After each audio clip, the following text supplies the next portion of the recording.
Okay, here we go.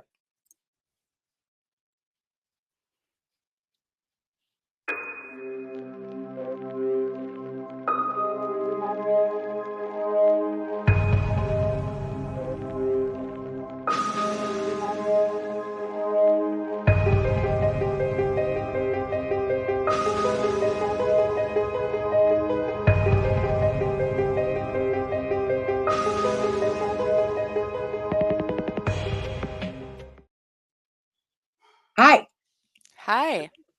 welcome back to the snack size episodes, guys. We're still doing them. They're on a different day, but we are still doing them. Are you excited, Laura? I am excited. It's been a while, so I'm also more excited that it's your time to tell me a story. I like that. Ease right back into this, guys. We've been gone for 7 freaking months. So, if it was a shit show before, it's worse now because I forget where the controls are. We're using a new platform. We're on StreamYard. It's a whole thing. But welcome to this week's snack, Laura. You mentioned you are going camping soon, correct? Yeah, next weekend. North of Payson. Yeah, I believe so. All right, good. We are going to talk about what you might encounter when you're camping. Here we go. My sources for this episode are onlyinyourstate.com, an article by Katie Lawrence, medium.com, Brooklyn Shakespeare, and coffeehousewriters.com, an article by V.L. Jones. So, as we all know, because this is a paranormal podcast, ghost stories are always a crowd pleaser, which means that many a night will be spent telling bone chilling tales. Maybe on your little camping adventure, you guys will sharing some ghost stories. And believe it or not, Arizona Okay. has some of the most frightening stories and locales in the country. So I was missing my home, and I was like, you know what? Let's find some weird shit going on in Arizona because I know it's going Easy on. to do. Done. So Arizona legends are always the most terrifying because they're the most believable. So if scare your friends, family, or Boy Scout camping group with any story this year, let it be that of the Skinwalker. Nothing will make your skin crawl like the story of the Arizona Skinwalkers. So let's get into it. Question for you before we begin. Did you ever go to any desert parties out when you were younger in Arizona? Or what the hell were you? Yes. Yeah. So much because you can't party at your parents' house, so you go to the desert. You Everybody go build to a fire and you drink around said fire. mhm, And yeah, it's something. way out past the city Mhm. in the desert, like a bunch of idiots. I don't know how we're alive today, You're to right. be I remember honest. one time we found a I don't know how else to describe this except for like a bunker that was clearly used to store things that most likely aren't illegal, like like a drop site with Whoa. boards over it and stuff. And we were like, "Ooh, we should get out of here. You should really get out of We should here. probably go." Oh my God. Yeah, no, we used to go out there and you would hear rattlesnakes. You would hear them, Oh you yeah. wouldn't see them, but you would hear like the coyotes and the very idea that there was other things out there in the desert while we were getting high and getting drunk and being real stupid. Um, if we known this, we probably would have gone anyway. But if you've never been to Arizona, driving through a lonely stretch of the Arizona desert at night can be kind of unsettling because it's just your headlights on the highway and it's just complete darkness. Um, and you know that it's just vast nothingness on either side of you for hundreds of miles, especially San Diego to Phoenix to LA. Those Mhm. drives are some of the most desolate. Um, so it can be very unsettling at night, even without the addition of any folklore. So this urban legend is kind of, cherry on the creepy cake. Yeah, I have been stranded out in said desert. Uh-huh. Yep. Got a Not flat. fun. Yep. No, we had a coyote. Suicidal coyote. Oh, Jesus. Wait, and it Busted the got radiator. stranded? Busted the radiator. Oh my God. How big was it? th- I don't know, a full-size coyote? What are they, like 50 pounds, 40 pounds? Are they really that Yeah, big? they're big. Oh, oh, I They're thought they like were. medium-sized dogs. They're big. Oh my god, I thought They're they in were. my neighborhood all the time. Oh, that's true. Yeah, that's Mhm. true. I But guess I'm this was thinking in the big middle of dogs. nowhere. Not Right. cool. Yeah. No, we got a flat driving back from San Diego, and we were just on the Phoenix side of Yuma, and it was horrible, horrible, scary, terrible. Because I love true crime. I've loved true crime since I was a kid. So Henry Lee Lucas and the picking up stranded motorists like ah. But I hope you hit a coyote and not a skinwalker because apparently these things can change into pretty much anything that they want. Now, a Navajo story tells of medicine men that were possessed by both good and evil powers, and it was up to them to decide which side they would turn to. Those who decided to walk in darkness were given the name skinwalkers. So it's a creature that no Navajo will speak to strangers about, nor will they say its name out loud. The Navajo Nation is the largest registered tribe. Anthropologists debate how old the tribe is, and when they settled in Arizona, scientists estimated that was between 200 and 1300 AD. Did you know that? I never knew that. There's some really old ruins here, and I've been to Really? some of them, yeah. Um, I think that there's some ruins here that are that are still pretty well preserved, or that are Hmm. older than the United States, and they're all from Two to the Native 1300 people. AD. Mhm. Oh my God.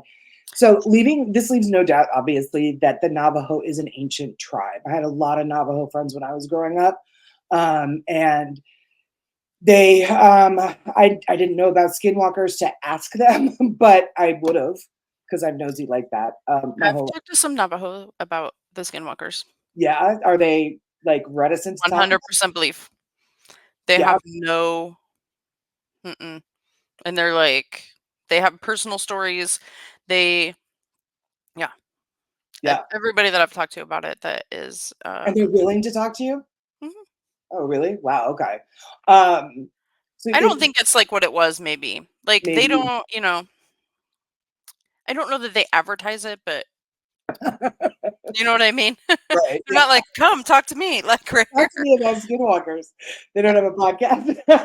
Right, but um, wow. Yeah. Well, like this says, even today in the 21st century, the Navajos still believe in the skinwalkers. Um, They won't say its name out loud. To say its name out loud is to get the attention of the skinwalker. Now, the Navajo Nation is the largest reservation, encompassing 2,000, no, 27,413 square miles and 4 states.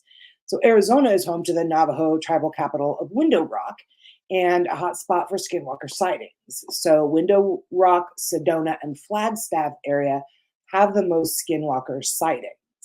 Um, there's also the Mogollon monster. I think we've talked about that, have we? It is mm, like in that area between like Payson and like the 260 where the Mogollon yeah. Rim Yeah, I don't run. know that we have talked about it, but Oh, okay. All right. Well, we'll throw that on the episode list. If we had a producer, I'd say, write that down. Aaron, write that down. Either Aaron, it doesn't matter. EKB, Aaron Bush, whatever. Because neither Laura and I are probably not going to remember. So, who and what is this creature that has gripped an entire nation in fear? So, there's been renewed interest in it. The Navajo people, like I said, still generally tight lipped about the subject.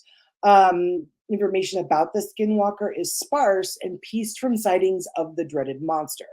So, like I said, it's the commonality is that it is a witchcraft practitioner, which is why the Navajos hate witches.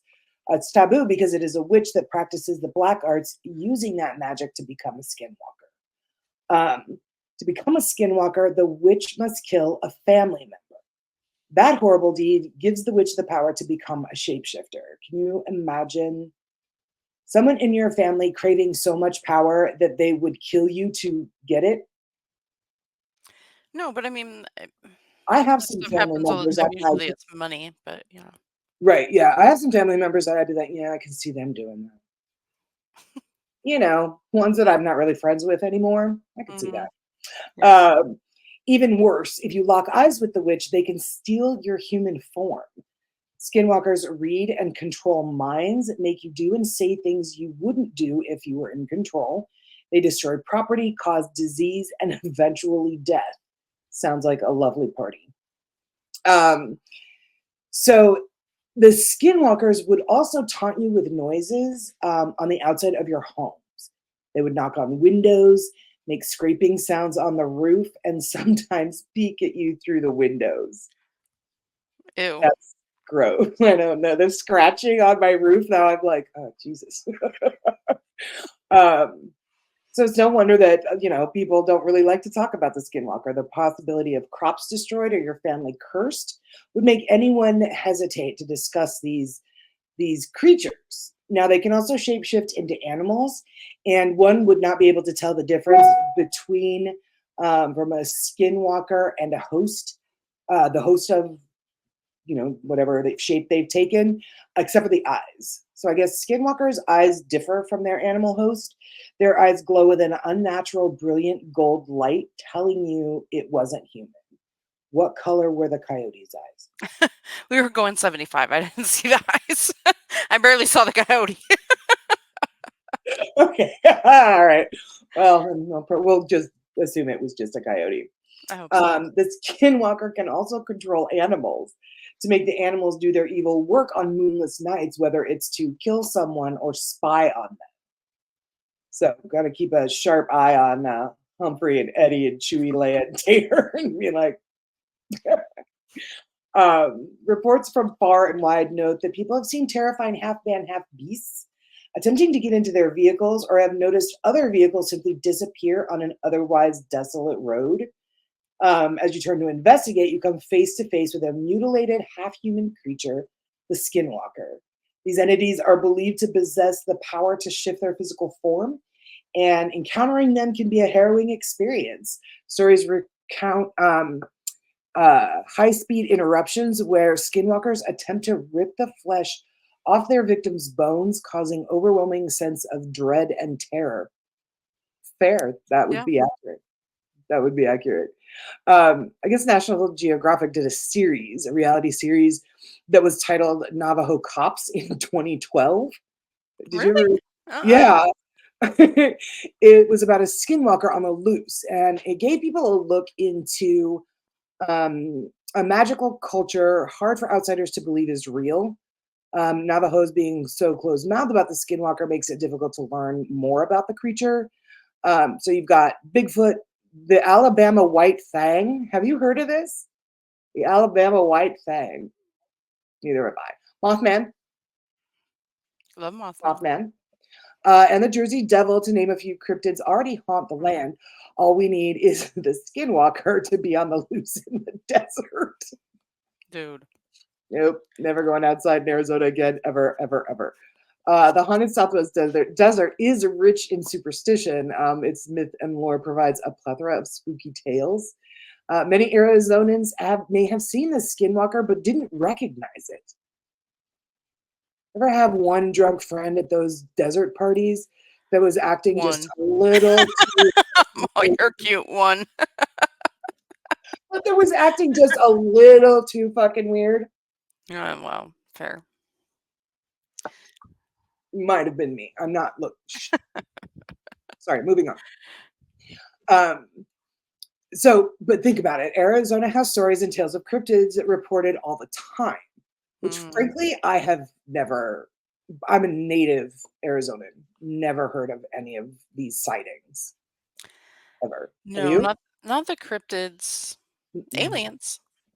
The aliens Aliens, love yeah. Arizona. They're Aliens into the heat. for They love sure. it. Uh, Um, so let's take a look here. So imagine, if you will, driving down the dark and desolate Arizona road. Don't have to imagine it, been there.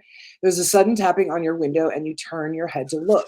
There's a creature running beside your car, keeping with you even as you speed down the highway at 60 miles per hour. All I No. know is that I'm not stopping. I'm not stopping, and neither should you, unless, of course, you want to end up like the unfortunate souls who weren't lucky enough to be warned. And that is the Arizona Skinwalker. I Oh, yeah, I missed my home, and then I was like, never mind. I read this and was like, that's all I'm right. gonna stay here. But tell Laura about it so she can have nightmares. Yay! Mhm. Have fun camping, by the way. Thanks. So anyway, guys, that is our um, first snack size episode back after our 7-month hiatus. If you missed all of the fun hijinks that Laura and I got up to in the last 7 months, go check out our main episode that was released on Sunday. We cover Bobby Mackey's music world. And yeah, it's a good time. We had fun.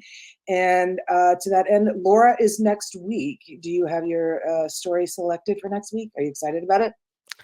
I am excited, and I have a couple things I'm trying to decide between. Oh, good. Okay. Yeah, yeah. All With right. Halloween approaching, there's so much stuff. I'm like, I don't know There's what so to much. do. Yeah, there's so much stuff. Mhm. I did have a long list and I was like, I don't know which one I want to do. And some are more involved. And this one, I was like, oh, this one sounds like a lot of fun. So yeah, everybody, I work for the Arizona Convention and Visitors Bureau. Come on out. Visit our beautiful, lovely desert. See what you can see. Till next That's week, funny. guys, we will see you as we always say here. We will never stop saying it. Stay safe out there because you never know who Or what Skinwalker? is posing as your friend and going to rip your flesh off by scratching on your Something. Yeah, all right. roof. Yeah. All right. Bye. Maybe we'll see Laura back from camping next week. Maybe. Bye.